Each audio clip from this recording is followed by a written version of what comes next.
প্রশাসনকে বারবার জানিয়েও হচ্ছিল না নিকাশি নালা সাফাইয়ের কাজ। তাই বাধ্য হয়ে এলাকার বাসিন্দারা কাঁকসা পঞ্চায়েত অফিস ঘেরাও করে বিক্ষোভ দেখায়। এলাকাবাসীর বিক্ষোভে সামিল হয় বিজেপি কর্মী সমর্থকেরা।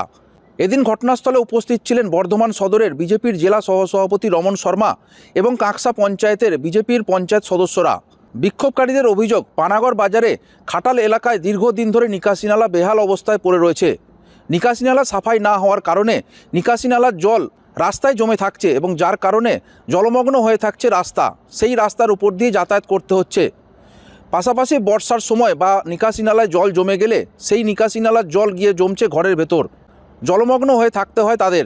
নিকাশি নালার জল থেকে ছড়ানো দুর্গন্ধের জেরে এলাকায় টেকা দায় হয়ে পড়েছে এলাকাবাসীর। দ্রুত নিকাশি নালা সাফাই করার দাবি নিয়ে এদিন বিক্ষোভ দেখাতে থাকেন তারা। খবর পেয়ে ঘটনাস্থলে কাঁকসা থানার পুলিশ পৌঁছে পরিস্থিতির সামাল দেয়। যদিও কাঁকসা গ্রাম পঞ্চায়েতের উপপ্রধান নাসিম হায়দার মল্লিক জানিয়েছেন, এই বিষয়ে তারা আগে থেকেই অবগত রয়েছেন। কেন্দ্র 100 দিনের কাজ বন্ধ করে রেখেছে এবং 100 দিনের কাজ বন্ধ হওয়ার কারণেই শ্রমিকের সমস্যা দেখা দিয়েছে। তবে এলাকাবাসীর সমস্যা সমাধানের জন্য তারা সেই এলাকা পরিদর্শন করার পর দ্রুত ব্যবস্থা গ্রহণ করবেন বলে জানিয়েছেন।